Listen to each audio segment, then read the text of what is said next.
We're going to take you live now to Victoria. Peter Dutton, the opposition leader, is speaking, of course, ahead of or after that no campaign and the protesters yesterday in South Australia, but also talking about energy.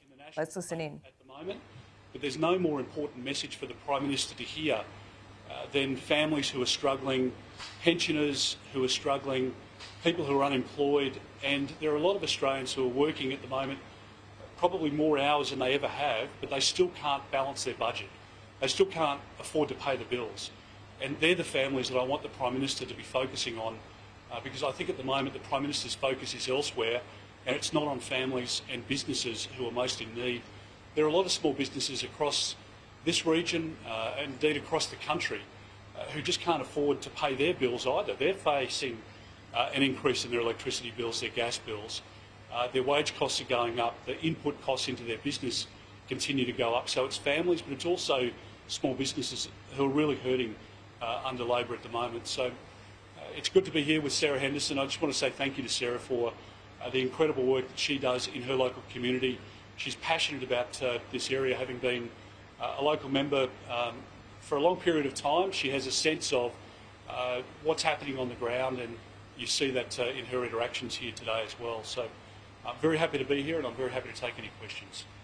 Mr. Dutton, is nuclear alternative to the expensive cost of energy? Well, again, I just think if you look at a region like Ontario, they have 60% of nuclear power there, the new age nuclear power. It firms up renewables, and they're paying half the electricity bills that Victorians are or that Australians are. If Canada can do it, if France can do it, if the United States can do it, if the United Kingdom and elsewhere can do it, why can't Australia? I don't understand Mr Bowen's obsession against nuclear when Bill Gates and others are fully in favour of it, and it's zero emissions. I don't believe for a moment that Labor can get to zero emissions by 2050 with their current energy mix. There's no way in the world, and they want you to believe that batteries can work. I wish and hope and pray that they could store the energy that we want them to store, but the latest battery installed in South Australia by AGL at a cost of $190 million lasts for 1 hour.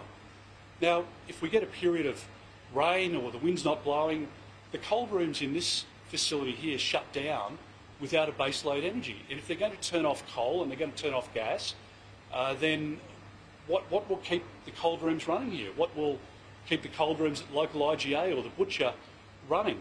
Or what keeps your freezer at home, your deep freezer at home running? The government just hasn't got any answers for this. And That's where we leave Peter Dutton. He's in Ocean Grove in Victoria.